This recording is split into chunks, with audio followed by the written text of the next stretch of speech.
Hey everyone, welcome to the channel. I am here today with Laurin from Sono Motors. He's come all the way from Germany. Actually, I think you guys are just in San Francisco, huh? Yes, we've been 3 weeks in the US now. Awesome. How's it been going so far? Oh, it's incredible. Yeah? The feedback is just awesome. That's great. Yeah. So Laurin is the co-founder and CEO of Sono Motors. Yes. And today we have the Sion right here. We're going to check that out a little bit later.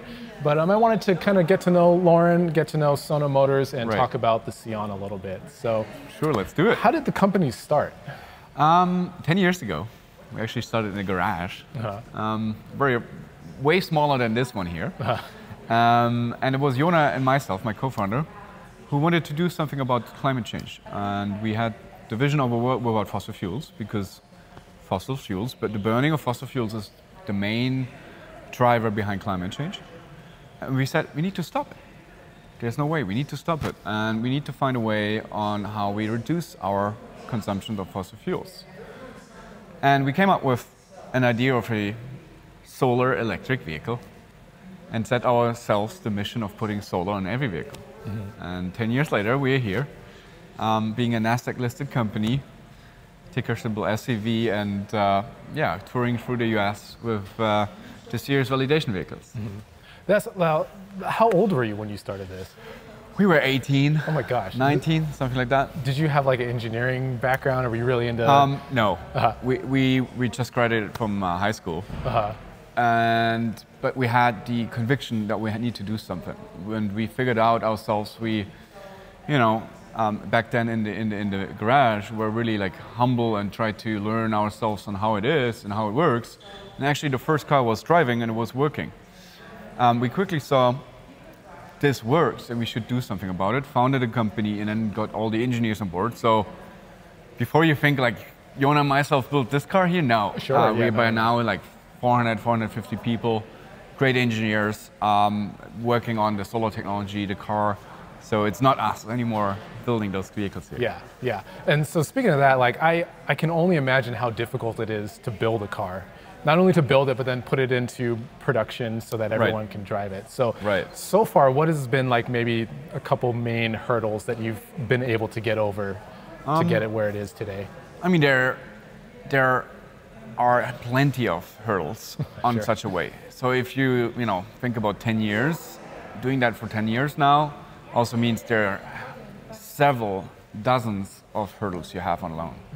It goes from financing to finance such a huge project, which we always had, our ways to find different ways in financing. We went over crowdfunding in the beginning, then investors later, and then even an IPO collected, a lot of money.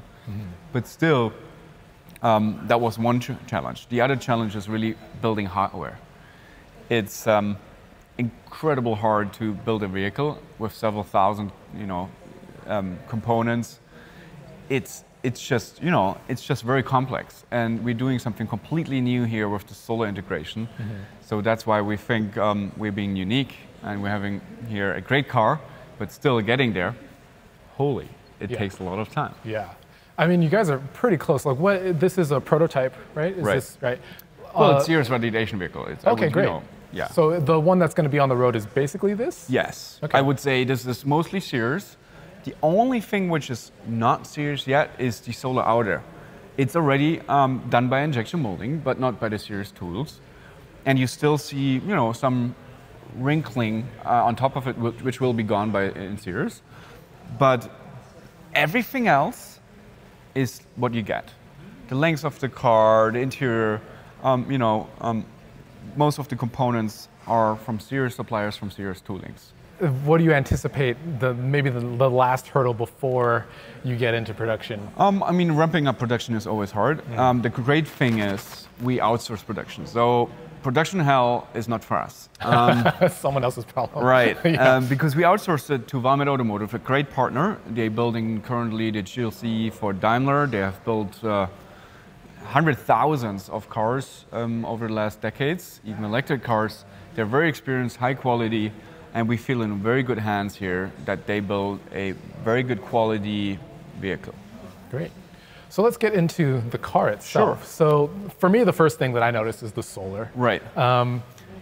Now, when you first had that idea of Right. like, we need to have solar on a car, Yes. was it something where it's like, why doesn't Toyota do it, or why doesn't someone Right. else do it? Well, there's two simple reasons for that. Time of two trends. 10 years ago, the costs were up 80-90%. Costs have come down 80-90% over the last 10 years. Efficiency went up in the same period of time 20-30%.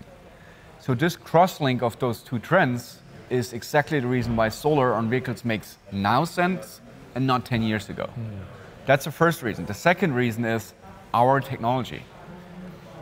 Glass would not work in the whole vehicle. So we had to go to polymer, and that's what makes us different from all other companies integrating solar. You can integrate glass on a roof system, but you don't have to yield throughout the year, which you need to be a real solar car. So if you want to be having a substantial range from the sun, you need to have it in the sights, as we have it here and here, and even here, C-pillar, and the hood, but you cannot do it with glass.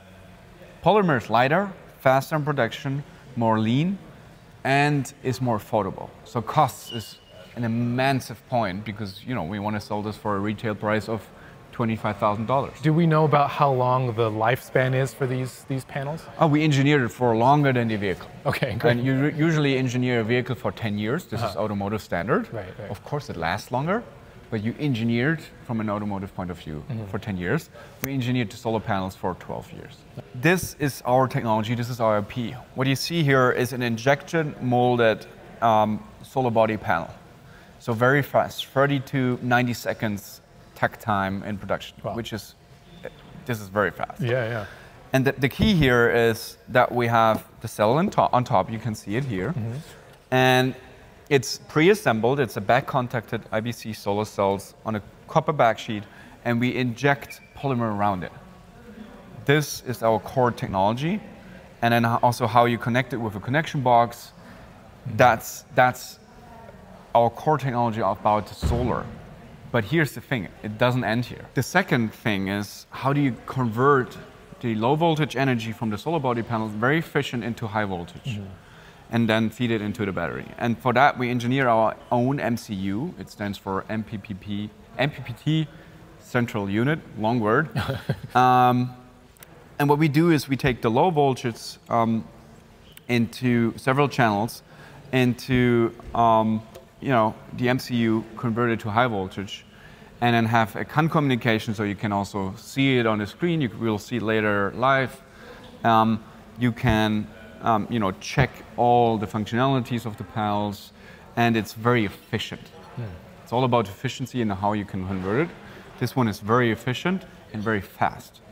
Because if you want to drive with your vehicle through shade, sun, shade, sun, shade, sun, this needs to be adapted in like seconds, in milliseconds, and that's what we did here.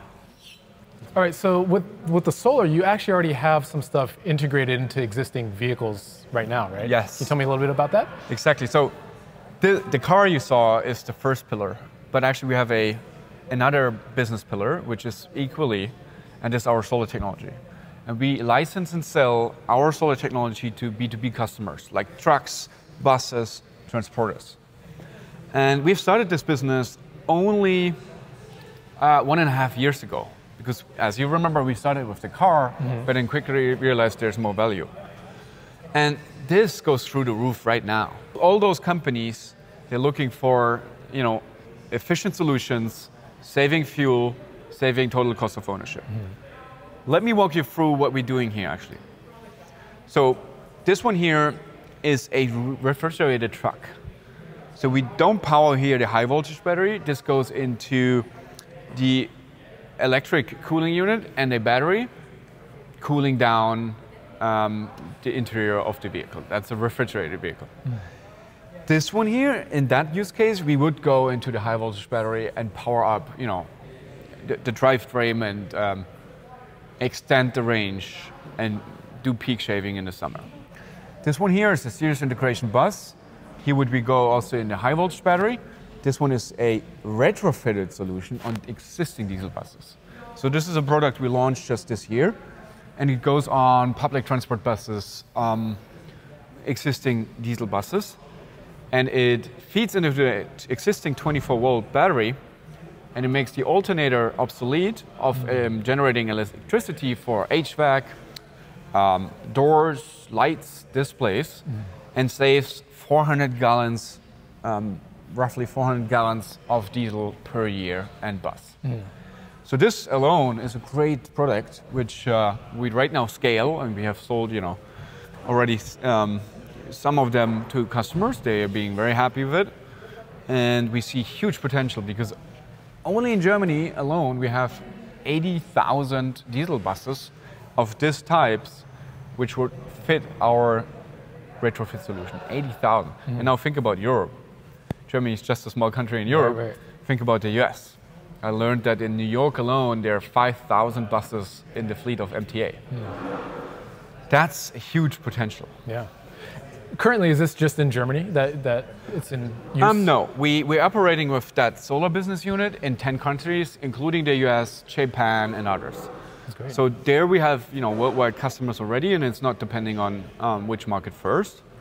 But with this vehicle, we're first targeting Europe, then later US. So you were mentioning, energy going into the high voltage battery of these. Is that, are there, because here we don't have a lot of electric buses yet, we have just a few. Right. Maybe in Europe, are there more electric commercial vehicles? This is a piece of engineering you integrate into the development of an OEM, which brings out the next generation of buses. I see. So if you go into a serious development with an OEM, it takes 3 to 5 years in order to see that on the streets then. This one here is already on streets in Europe. We sold it to several, bus companies already. They love it. But this one will just take a little longer because you are in the cycle of an OEM introducing a new generation of buses. Sure. And I hope in the next 3 to 5 years, we see a lot of electric buses here as well. Yeah, me too. I know I've been wanting to ride. I see one in downtown that goes by. I've been wanting to ride one just to experience it because they're so loud. Like the gas ones are so loud. It's really nice to hear just like a little whine go by. That's great. Well, that's about it. So solar on every vehicle, we mean it. We really mean it. Yeah, I'm looking forward to seeing this and the Sion and more solar in the future. Yes, let's do this. Yeah. Something that I just kind of one of those shower thoughts. Right. Do you have to keep your car really clean all the time in order to have the solar work? It has not a huge impact. Of course, if you go, off-road and there's dirt everywhere, it would have an impact. But if you have small dust on top of it, it's not, making a huge difference. The good thing is, you most probably clean your car anyways, from time to time. So there's no special guidance we give for, washing the car every day. Okay, that's great. So like, let's say a bunch of birds fly over and you get some poop on there. Right. It's not gonna like make it so that the top panel just doesn't. Yes, it would decrease one panel, but not the whole roof. Great. We worked, the MCU I just showed you, we worked on having several different strings. And there's also our know-how on how do you string a car in a very cost-effective way. You want to be cost-effective, but on the other side, you want to be as efficient with solar as possible. And that's why we have, for example, this line here is one channel. This line here is one channel. This one here is one channel. So you're trying to have several different channels. So if one is in a shade or a bird has just done his amazing work, then you would have all the other channels still working. I know you guys, like the rest of the world, have the range in kilometers. The United States is still not with the metric. I believe it's around 190 miles. Is that correct? Yes, that's correct. On battery only, yes. Battery only, okay. So what, these days everyone's trying to get more and more and more range. Right. How did you guys settle around that battery size? Well, it's not only about the battery size, it's also solar kilometers, right? And there we give the guidance here in LA, it's roughly 6,000 miles a year on average. What do you get? And if you calculate this down, this gives you a quite good average per week. So we think this is the perfect commuter car, family car, maybe even the second vehicle in your driveway, which you take for grocery shopping, for going to work and back home, or for, dropping off the kids at school and get them back. So this is not the vehicle meant to be, driving from the East Coast to the West Coast. This is more the vehicle for everyday usage and being convenient and not having to recharge every single day. But I mean, even if you wanted to do longer range, you could, because you do have fast charging. You have fast charging. You have 75 kilowatt DC fast charging. Roughly 30 to 40 minutes, you're full again. So it's good. It's okay. Definitely, you can go a longer range. Yeah. The first time I ever drove a Tesla, right, because of their screen and their interface, I was like, this is the future. Like, this is. Right. It's just something about the human-machine interface. It makes it more like the phones we're used to. It makes it more like the tablets we're used to. Right. How important is like human-machine interface for Sono Motors? Very important. Even though it's a very affordable car, we want to have a great user experience in terms of digital interface. So this car comes with an app for free. You can open and close everything you know from other cars which are more premium. You can do here in a very affordable $25,000 car. That's the first thing. The second thing is we go even further. We make it a sharing-ready vehicle. Actually, if you look at it, what does it say here? Can you read this? Let's see. Made to be shared. Exactly. Yeah, that's cool. So we really thought this through and made this vehicle to be shared. So every vehicle comes with a sharing app, the same app, and you can share the vehicle like an Airbnb on wheels. And the idea here is you can decide if it's public or just your friends and families. Oh wow, that's cool. Because we're coming from the point that, on average, a vehicle stands idle 23 hours a day, and we think that's wrong. We should change that.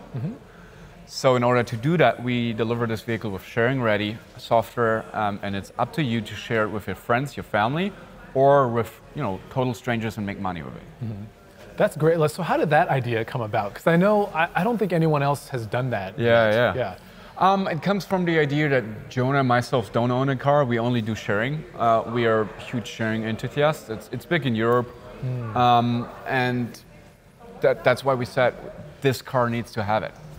From a sustainability point of view, we need to be more efficient with the cars as we use it today. Yeah, I totally agree. I'm someone who now works from home. Right. So my car, but when I used to drive 80 miles a day, right, it's now there just sitting there for a while. And that's the point. You could rent it out on whatever platform, but here's the thing. You don't do it most probably today because A, maybe you don't like to do it with strangers, and B, the hassle for like 10 bucks a day or for like 30 bucks a day with the key handover, it's not worth it.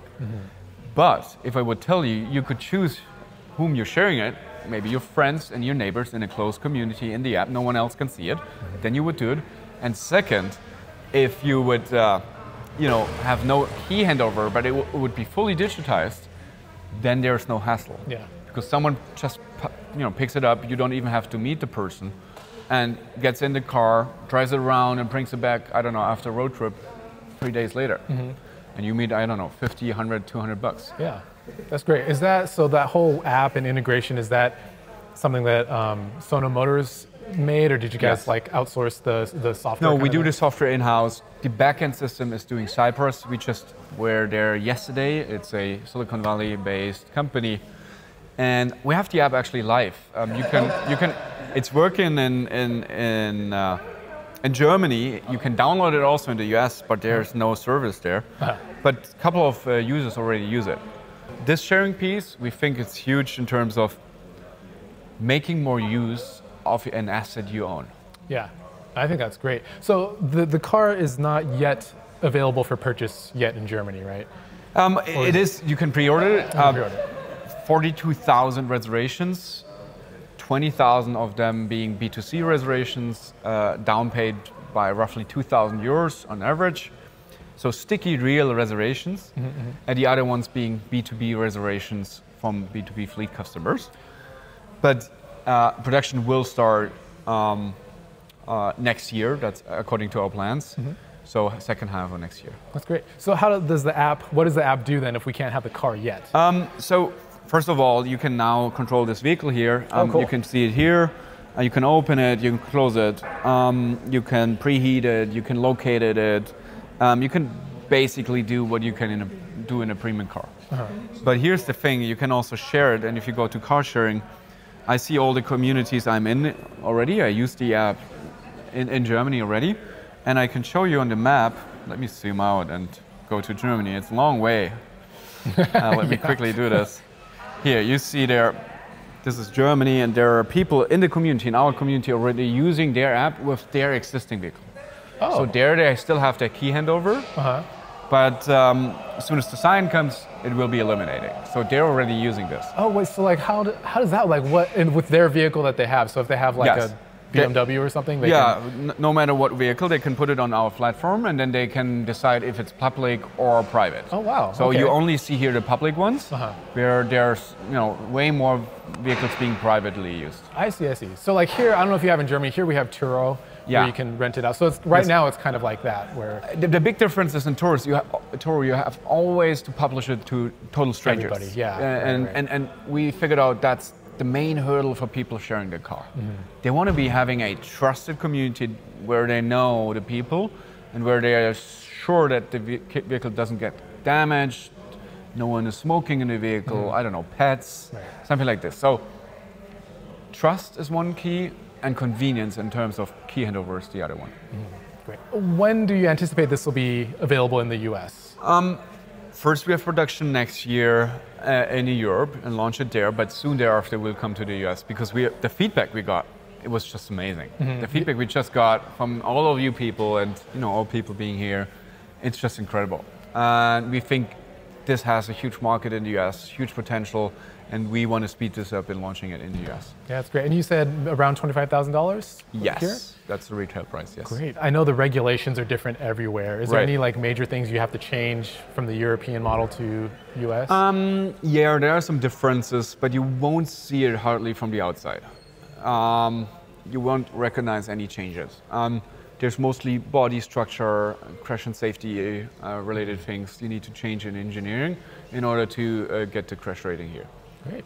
Is there anything you want to say, anything that I missed maybe that you want to talk about? I want to state that this vehicle aims to be a very affordable, practical and everyday vehicle for families and everyday people. And think about the Solar as the following.